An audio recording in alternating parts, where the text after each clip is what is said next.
Doctor और तो अब दर्द भी घुटने टेकेगा।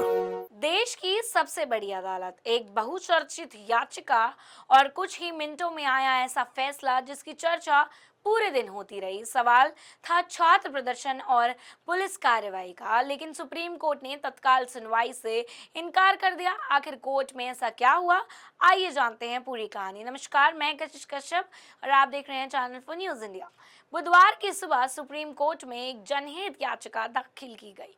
याचिका में दिल्ली में हुए छात्र प्रदर्शन के दौरान कथित पुलिस कार्रवाई के मामले में तत्काल सुनवाई की मांग की गई थी। याचिकाकर्ता की ओर से कहा गया कि प्रदर्शन के दौरान कई छात्र प्रभावित हुए और मामले की जल्द सुनवाई की जरूरत है।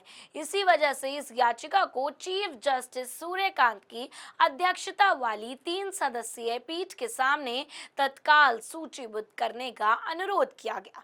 सुनवाई शुरू हुई। याचिकाकर्ता के वकील ने अदालत को बताया कि प्रदर्शन के दौरान हुई घटनाएं वीडियो में उपलब्ध हैं। उनका कहना था कि यदि अदालत उचित समय समझे तो इन वीडियो को देखा जा सकता है। इस पर चीफ जस्टिस ने कहा कि अदालत के पास वीडियो देखने का समय नहीं है और इस स्तर पर उसकी आवश्यकता भी नहीं है। जब दोबारा यही आग्रह किया गया तो अदालत ने इसे स्वीकार नहीं किया और तत्काल सुनवाई का अनुरोध खारिज कर दिया। इसका मतलब ये नहीं है कि मामला समाप्त हो गया, बल्कि इसे तत्काल सुनवाई के लिए सूचीबद्ध नहीं किया गया है। ये घटनाक्रम इसीलिए भी चर्चा में हो रहा है क्योंकि इससे एक दिन पहले दिल्ली हाई कोर्ट ने भी इसी तरह की याचिका पर तत्काल सुनवाई से इनकार कर दिया था। यानी फिलहाल दोनों अदालतों ने नियमित कानूनी प्रक्रिया की तरह आगे बढ़ने का संकेत दिया है। अब बात ये करते हैं उस नाम की जो पिछले कुछ महीनों से लगातार सुर्खियों में है, कॉकरोच जनता पार्टी यानी सीजेपी। इसकी शुरुआत मई 2026 में सोशल मीडिया पर शुरू हुई। इसकी पृष्ठभूमि उसे समय बनी जब एक सुनवाई के दौरान चीफ जस्टिस सूर्यकांत की एक टिप्पणी व्यापक चर्चा का विषय बनी।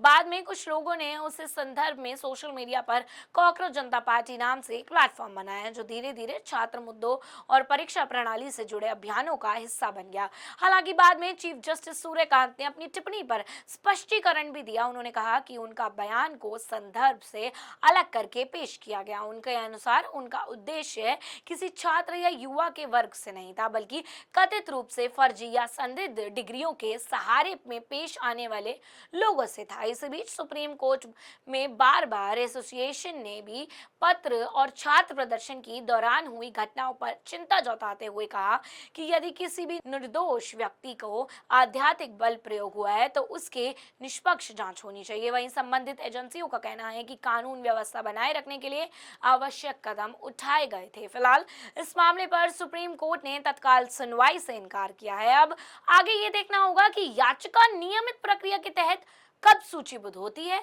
और अदालत इस पर क्या फैसला सुनाती है। कुल मिलाकर मामला अभी भी कानूनी प्रक्रिया में है। अदालत का रुख सामने आ चुका है। अलग अलग पक्ष अपनी अपनी बातें रख रहे हैं और अब सभी की नजरें अगली सुनवाई पर टिकी हैं। डॉक्टर और तो अब दर्द भी घुटने टेकेगा।